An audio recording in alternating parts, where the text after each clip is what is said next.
These programs can change a belief you had your entire life in maybe 15, 20 minutes. Many of them create a state of super learning like you were when you were an infant. Yet there is a better and faster way even. The mind has two parts. The subconscious mind is the original brain, and it can process 40 million bits of data from the environment every second. The mind is very powerful and very fast, but it's totally habitual. It's not creative. It can only play back what it learns.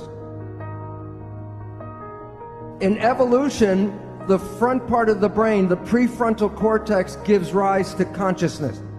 It's a small piece of the brain that is consciousness. Self or consciousness is an add-on option, and most people don't exercise the option.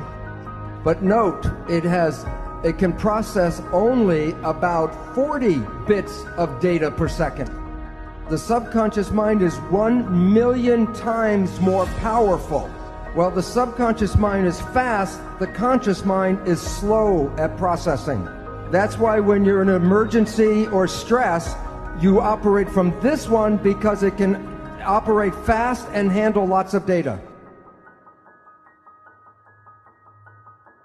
But the difference between the two is this is habitual. It is the conscious mind that is creative and can generate free will. The conscious mind can control anything in your entire body. They used to say there were parts of our body that were involuntary control. But now we know that's not true. For example, yogis can regulate their heartbeat, their blood pressure, or body temperature with conscious mind. So while the conscious mind can only handle a few things, the subconscious mind can do many, many thousands of tasks at the same time. Now, recently, neuroscientists are talking about how your unconscious really shapes your life, your decisions.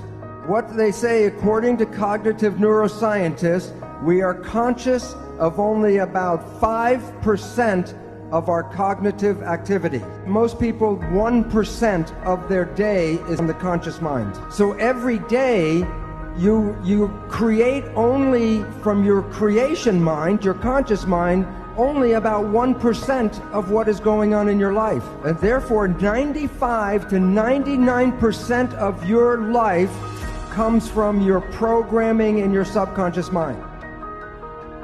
So what this means is maybe you were the child in the store and your parents said you do not deserve. 95% of the day you will sabotage your life to make sure you do not deserve. And the reason why is the subconscious job is to create reality out of the program. And so therefore, if you have negative programming, 95% of the day, you will create that negative experience in your life. Now here's the problem. The conscious mind and the subconscious mind work together. So whatever the conscious mind focuses on, it can control, but what it's not focusing on, the subconscious mind controls. So most of our day, we are thinking about the future or thinking about the past. That's with the conscious mind. So if the conscious mind's not paying attention to right now, then everything you're doing during the day is being run by the program that you got. But the problem is, because your mind is not, the conscious mind's not paying attention, then it does not see the program being played by the subconscious mind. So most of every day, you are not playing programs that you personally want, you're playing programs that you got from other people. But you didn't see those programs, so when your life doesn't work, you say the universe does not support me. And yet the truth was, it was your own invisible behavior that sabotaged you. So what's important is some people say, well, maybe I just do some positive thinking. Which mind does the positive thinking, conscious or subconscious? The conscious mind, which works at 5% a day with a 40-bit processor, And when you're doing your consciousness, are you paying attention to what's going on? Who's running the show? The experiential programs from the subconscious mind, and that is 95% of the day with 40 million bit processor. Does positive thinking work? Do the math. And the issue is that it's very difficult to take a small processor and overpower the large processor. And you have to use what is called willpower with the emphasis on power to override. Now here is the second catch, or the second problem. The subconscious mind is like a recorder tape player. It records an experience, and then when you push the button, it plays the experience back. So then we take our conscious mind and we want to talk to the subconscious mind and change the program. Now think about it this way. You have a tape player and I give you a cassette with a program. You put the tape in and you push play. And the program is going, you say, I don't like the program. Then you go up to the tape player and you say, change the program, change the program. The issue is the tape will not change by doing that.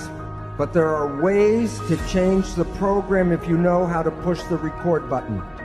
So your life does not reflect what you want, it reflects the program you were given. So one way out is consciousness. Just be conscious and then you don't play the tape. A second way out, clinical hypnotherapy, because that puts you back in the same brain state that you were in the learning period. And then you can put a new program and rewrite the tape. Yet there is a better and faster way even. There's a group of new psychology modalities called energy psychology. There are many different versions. For example, holographic repatterning, body talk, EMDR, EFT. The one I am most familiar with is Psych-K, P-S-Y-C-H-K. These programs are like pushing the record button on the tape player.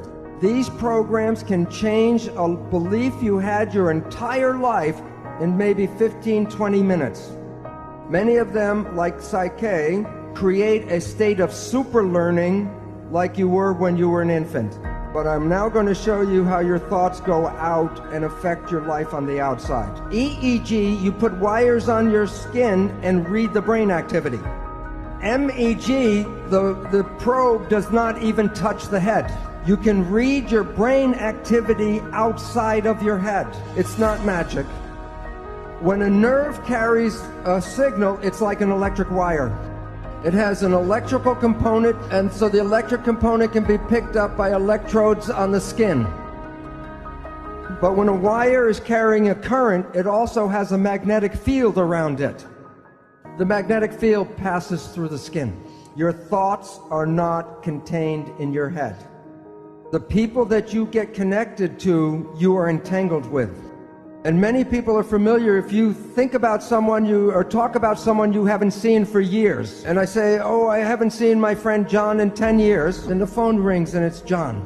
It's like the placebo nocebo. When you think very positive thoughts of someone, they make an effort to get in touch with you. But it works both ways. If you have a negative thought about somebody, wherever they are, they will create negative talk about you. So it's very important to recognize your thoughts and your judgments are not just connected to you, they're connected to the people you talk about. You are exciting and activating those things in the world that are connected to your thoughts. When a mugger is trying to pick out which person he's going to attack, of the different people walking down the street, which one do you think gets attacked? The one who is most afraid. Because the one who's most afraid will resonate, and that means that the mugger doesn't have to do anything, go boo, and everyone will give him everything.